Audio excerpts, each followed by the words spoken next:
Boa noite, irmãos. É muito bom poder compartilhar do que Deus tem colocado no meu coração com a minha igreja. Eu faço parte dessa igreja desde que eu era bem pequenininha. Cresci aqui e aqui eu aprendi sobre missões, dei meus primeiros passos em aprender a falar de Jesus. E aqui também participei de muitos congressos missionários e pude ser encorajada a começar a pensar em missões como um chamado de Deus para mim. E aqui também tive meus primeiros passos como missionária. Pessoas que são dessa igreja, são meus parceiros no ministério, recebem os informativos, fazem parte da minha vida, são intercessores, participantes da minha jornada como missionária, que já vai para mais de, esse ano, 15 anos. Então, eu sou muito grata ao Senhor pelo que Ele tem feito e por poder compartilhar com vocês um pouco sobre obediência, que é o que Deus colocou no meu coração hoje. E o tema da nossa reflexão vai ser firmes até a recompensa, baseado em Ezequiel 44, nos versículos 10 a 11, e aí a gente vai ler um pouco mais dentro do capítulo. Mas eu gostaria de começar com uma pergunta. Qual foi, você pode passar, pronto, perfeito. Qual foi a melhor recompensa e a pior punição que você já recebeu? Eu começo compartilhando. A melhor recompensa que eu já recebi, eu acredito que foi a recompensa de uma obediência, né? Eu acredito que foi quando eu obedeci aos meus pais para estudar. Detalhe. Quando eu estava aqui, cresci, estudei no Batista, no Colégio Batista, depois eu fiz o FAO. Eu não era uma boa aluna. Meus pais sempre me encorajaram a estudar, mas a verdade eu não tinha boas notas, eu não me dedicava como eu deveria. E o resultado era que eu não aprendia tanto quanto eu poderia. Essa foi uma punição, vamos dizer, porque eu não obedecia aos meus pais. Mas a melhor recompensa veio de obedecer à ordem deles de estudar, e também dos meus professores. Em 2016, eu já era missionária, eu servia entre universitários, e Deus me colocou no meu coração o desejo de fazer um mestrado nos Estados Unidos. Imagina alguém que, quando terminou o FAO, disse glória a Deus, pensar em voltar a estudar, agora em nível de mestrado em outro país. Eu orei muito, meus irmãos. Deus abriu a porta, Deus fez milagres. Eu vou contando um pouco desses milagres ao longo da pregação. Mas Deus me ensinou, eu pedi ao Senhor, e Ele me ensinou a estudar.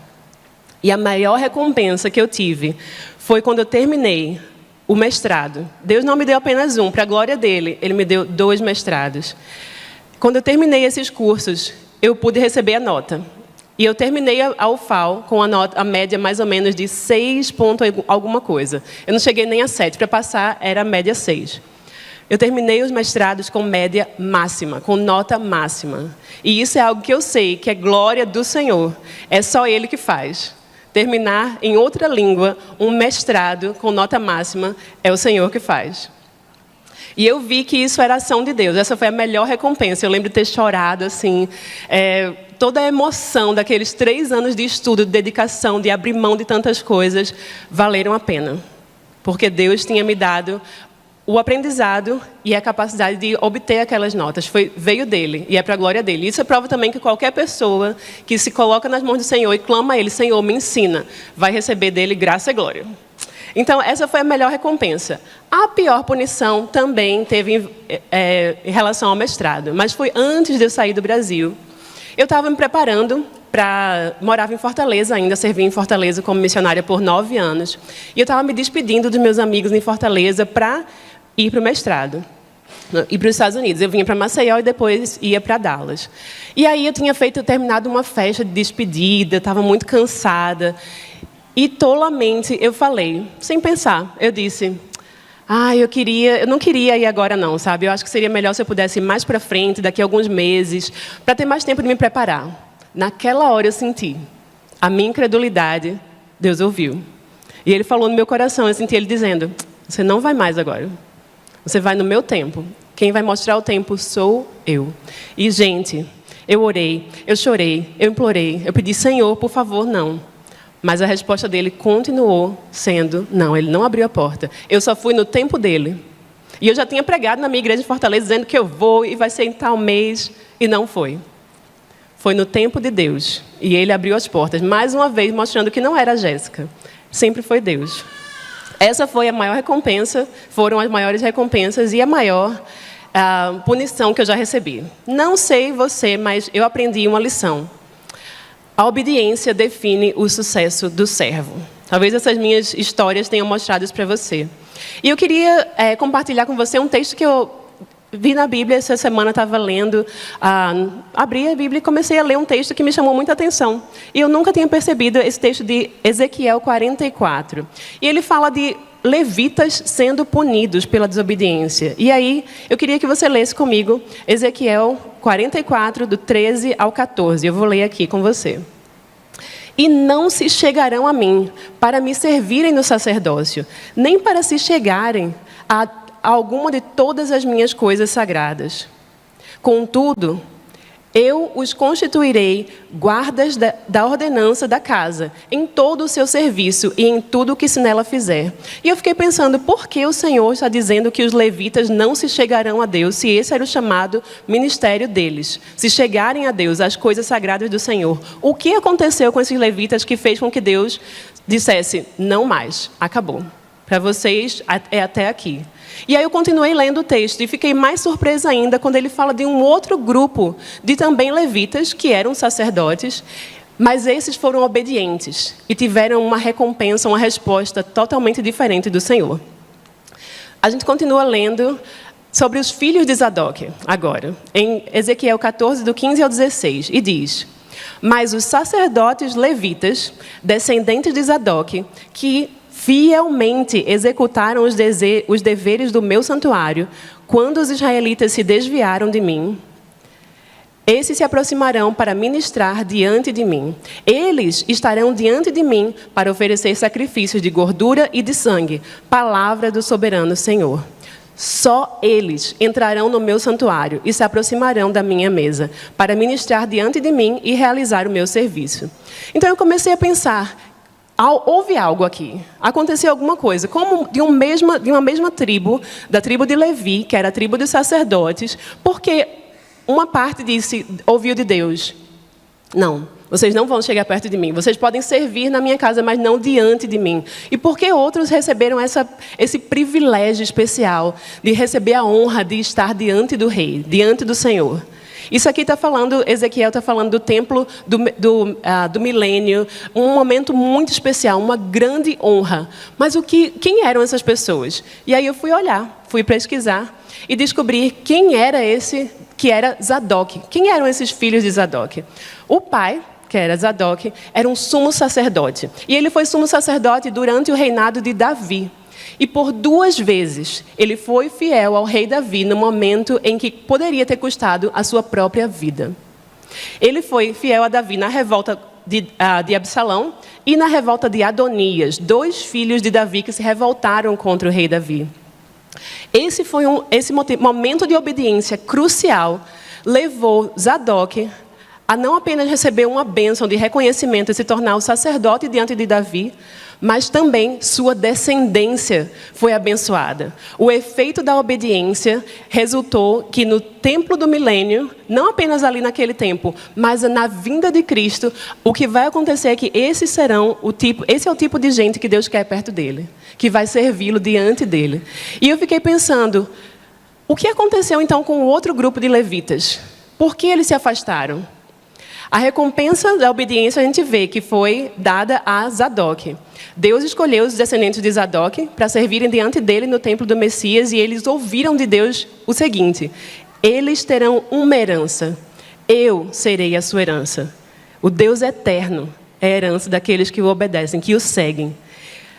Mas também a gente volta à verdade de que a obediência define o sucesso do servo. Então, eu pesquisei sobre os levitas e os sacerdotes e eu vi que eles foram chamados para adorar a Deus. Desde o início, a tribo de Levi foi chamada no momento de decisão. Quando houve o momento do bezerro de ouro, lembra da história do bezerro de ouro? O povo de Israel tinha acabado de estar ali, eles estavam no deserto para entrar ali, e Moisés tinha subido ao monte. E eles esperando por Moisés, e Moisés não volta, Arão diz, tirem assim os seus brincos e os seus adereços de ouro. Ele preparou no ouro um bezerro de ouro e o povo começou a adorar. O que aconteceu ali?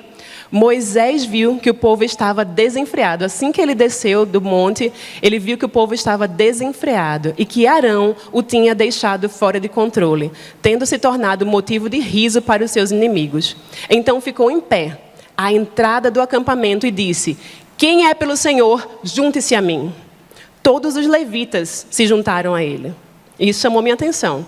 E mais ainda, declarou-lhes também: assim diz o Senhor, Deus de Israel: pegue cada um a sua espada, percorra o acampamento, de tenda em tenda, e mate o seu irmão, seu amigo e os seus vizinhos, todos aqueles que tinham se voltado contra Deus.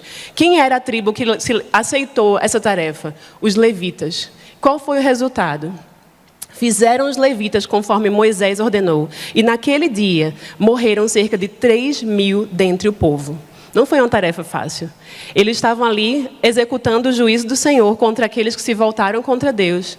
Mas eles tiveram que ferir e matar irmãos, primos, parentes deles. A dor foi profunda, mas o resultado veio de Deus e disse então Moisés: hoje vocês se consagraram ao Senhor, pois nenhum de vocês poupou o seu filho e o seu irmão, de modo que o Senhor os abençoou nesse dia. Foi ali o momento em que os levitas, essa tribo, foi separada para Deus. Mas como então esse povo, essa tribo que foi chamada para a obediência, se afastou? Eles seguiram o status quo, eles seguiram a banda, estava tocando do mesmo jeito, eles seguiram. Qual foi a fonte desse desvio? Das primeiras fontes de desvio foi o rei Jeroboão.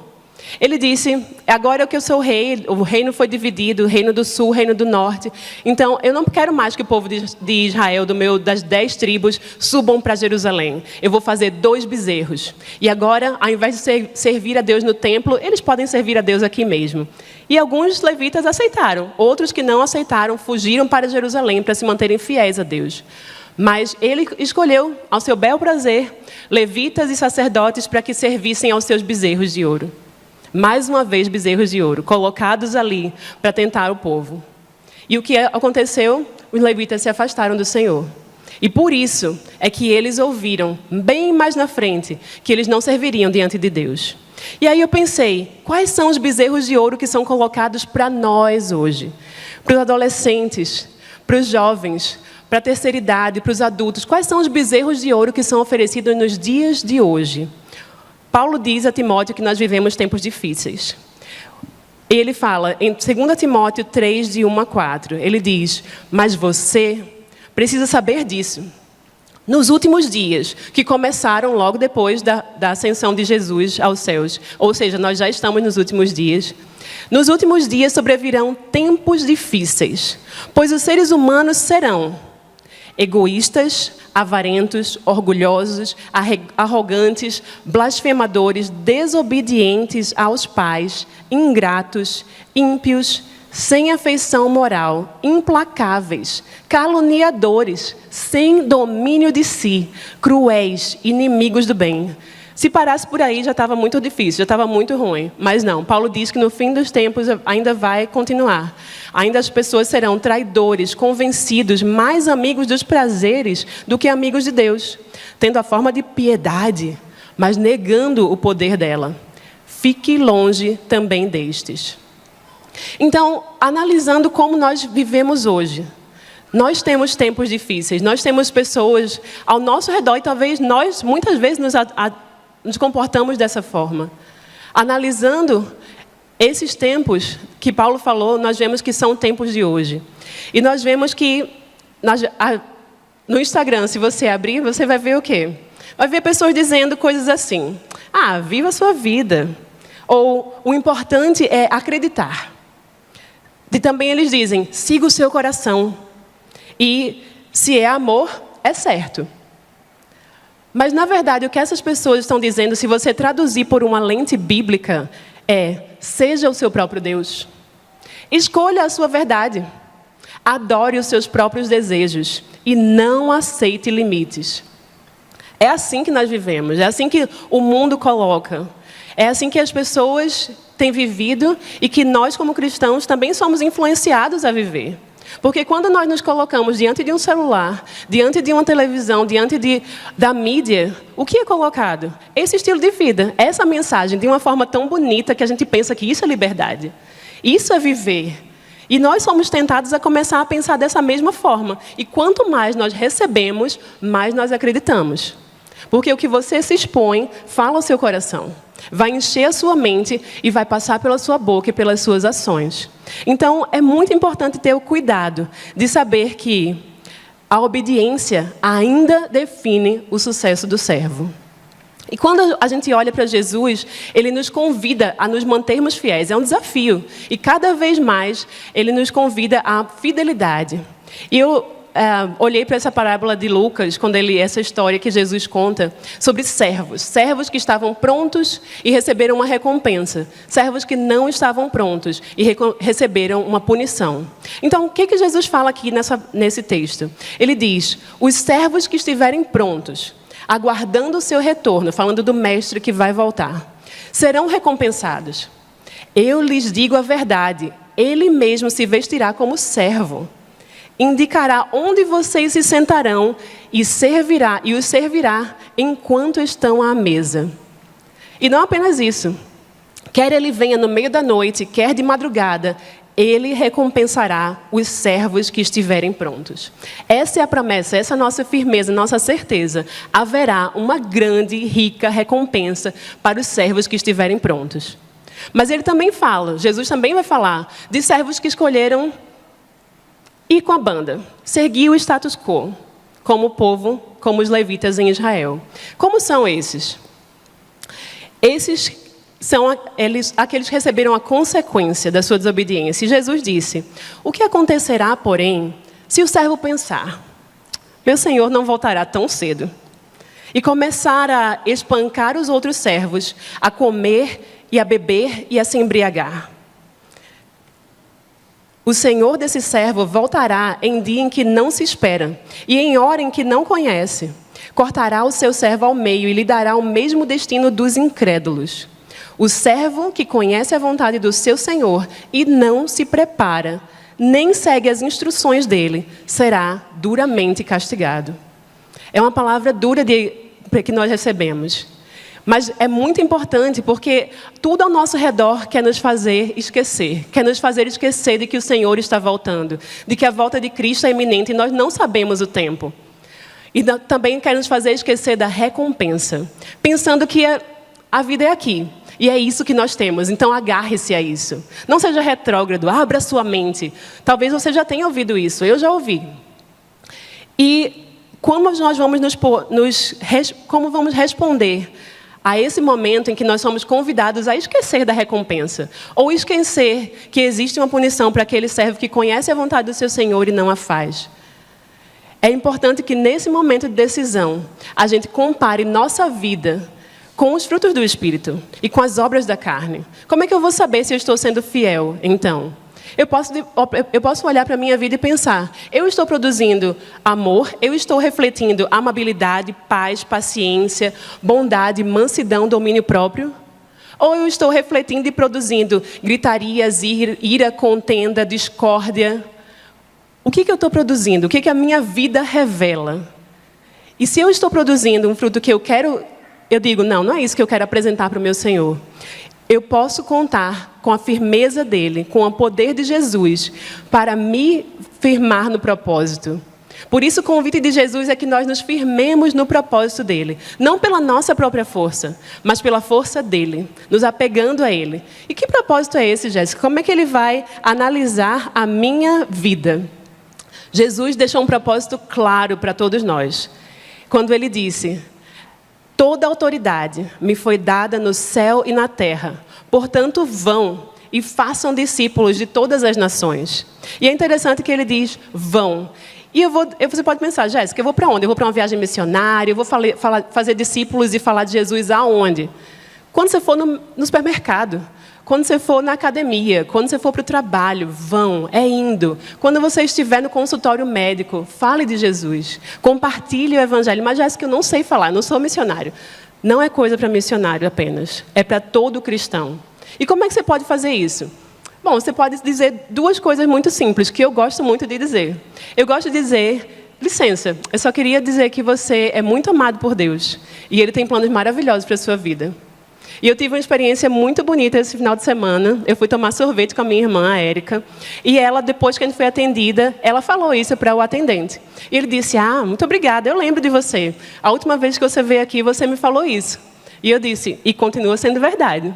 E depois eu perguntei a ela: Érica, quando foi a última vez que você veio aqui? Ela disse: foi junho ou julho do ano passado.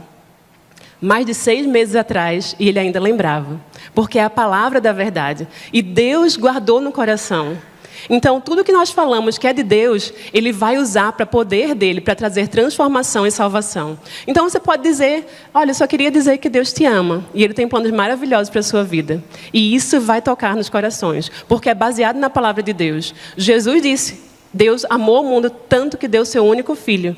E Ele também disse: eu é que sei, em Jeremias 29, Deus diz: eu é que sei os planos que eu tenho para vocês, planos de bem e não de mal. Então, quando você diz que Deus ama e que Deus tem planos, você está refletindo em duas frases muito simples: a verdade da palavra de Deus, o início da semente do Evangelho. E você pode também deixar Deus te guiar. Se a pessoa tiver interesse, você vai conversando mais, falando mais, contando mais. Mas é muito simples. E com isso a gente vai também compartilhando o Evangelho e fazendo discípulos. E ele continua dizendo: batizando-os em nome do Pai, do Filho e do Espírito Santo, imergindo pessoas na realidade de que Deus é real e Ele ama. Ensinando-os a guardar todas as coisas que eu tenho ordenado a vocês. E eis que estou com vocês. Essa é a nossa confiança, o poder é dele. Eis que estou com vocês todos os dias, até o fim dos tempos. E nós podemos nos firmar também pelo poder do Espírito. Como é que eu vou, Jéssica? Eu não tenho coragem, não sei falar. Eu não sei como é que eu vou começar a falar de Jesus. Peça ajuda. A quem? Ao Espírito Santo. Se você entregou a vida a Jesus, Ele habita em você e Ele te dá poder. E é isso que Jesus prometeu aos seus discípulos e promete a gente também. Atos 1:8. Mas vocês receberão poder ao descer sobre vocês o Espírito Santo. Então, adolescentes, vocês têm poder. Vocês têm o poder do Espírito Santo para falar de Jesus. Jovens, adultos, idosos, todos os cristãos em todo o mundo, nós temos poder. Numa palavra simples, Deus lembra, mesmo que tenha sido 6 meses atrás, Deus lembra, Deus fala ao coração. E vocês serão minhas testemunhas, tanto em Jerusalém, como em toda a Judéia e Samaria e até os confins da terra. E uma coisa que eu gosto de pensar é, na perspectiva de um judeu do 1º século, o Brasil é o quê? Senão os confins da terra. O Evangelho chegou até nós, porque homens e mulheres foram fiéis em trazer a palavra de forma simples e genuína, compartilhando o que eles tinham e o que eles sabiam. E é isso que Jesus nos chama a fazer, compartilhar o que você tem e o que você sabe, do seu jeito. E isso vai falar aos corações das pessoas que estão ao seu redor. E a gente está relembrando sempre a verdade, a máxima de que a obediência define o sucesso do servo. E eu queria contar um testemunho da graça de Deus. Eu contei que eu fui convidada por Deus a fazer um mestrado nos Estados Unidos. Parecia grande demais, parecia difícil demais. Mas Ele fez e Ele faz. Pela graça de Deus, Ele não apenas me levou, me deu o visto, mas Ele também proveu, através das ofertas de irmãos brasileiros e também americanos, e das várias bolsas que eu recebi. Deus proveu tudo o que eu precisava para 2 mestrados, não apenas um. Eu fui para fazer um mestrado, mas Deus é tão grande que Ele fez muito mais do que eu poderia pensar, imaginar ou de longe merecer. É pela graça de Deus que eu pude receber esses 2 diplomas, um em teologia e um em liderança global, com ênfase em missões. Porque o meu desejo é servir plantadores de igrejas, pessoas que não têm uma formação teológica necessariamente, mas com quem eu vou poder ajudá-los. Com o que eu aprendi, a formar neles cada vez mais servos de Deus que estão capacitados a liderar com excelência e, pelo seu testemunho, impactar suas congregações e a sua comunidade. Eu tive a oportunidade também de ser praticamente adotada por uma família americana e ter esses meus pais, Jack e Carol, como pessoas que me abraçaram naquela cultura. E isso, irmãos, sem sombra de dúvida, é a graça do Senhor. Quando nós damos um passo de obediência, um passo de fé, não é um passo no escuro, porque Jesus é a luz do mundo. Nós estamos caminhando com Ele. E se Ele está te convidando a dar passos que são de obediência, e você não sabe como dar esses passos, simplesmente caminhe. Caminhe por fé. Porque Ele faz maravilhas. E essa aqui foi a minha despedida, né, dos meus amigos nos Estados Unidos. E Deus proveu um estágio, não apenas o mestrado, mas um estágio em implantação de igrejas e 2 automóveis que foram emprestados por 2 famílias diferentes para que eu pudesse me locomover na cidade de Dallas. Isso é a graça do Senhor. E eu fiz também, aqui é o Ministério no Metaverso. Então, não há mais barreiras. Eu estava em Dallas, falando com pessoas que estavam na Escócia. Uma das minhas amigas de evangelismo estava em Atlanta. Deus pode fazer qualquer coisa, se nós simplesmente nos dispomos a Ele.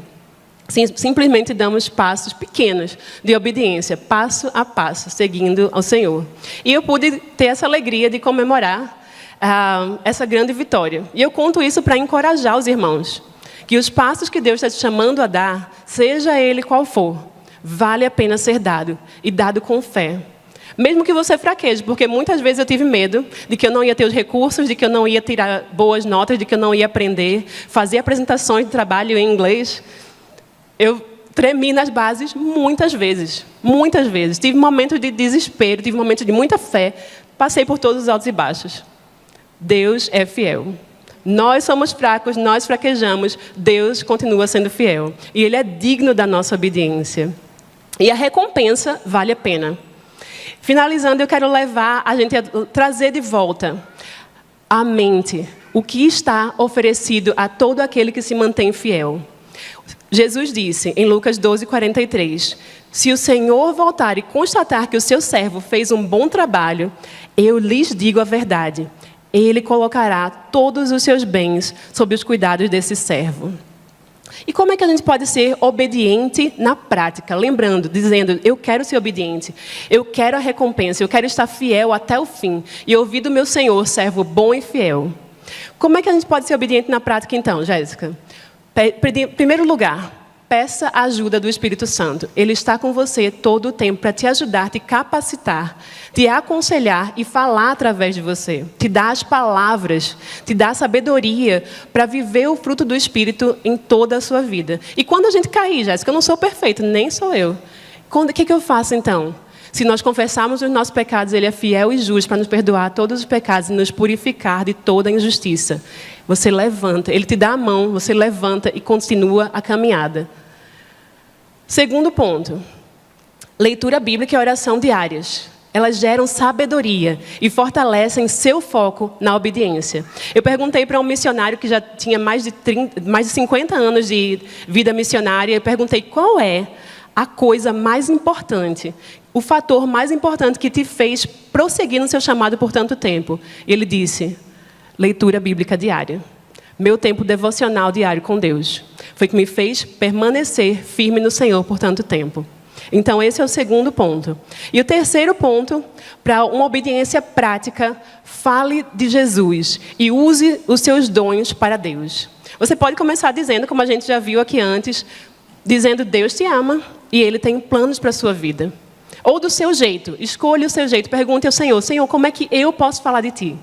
E Ele vai te mostrar. E você vai ver pessoas dizendo, muito obrigada. Eu já ouvi isso muitas vezes, muito obrigada, você não sabia o quanto eu estava precisando disso. E você vai ouvir pessoas falando isso para você também.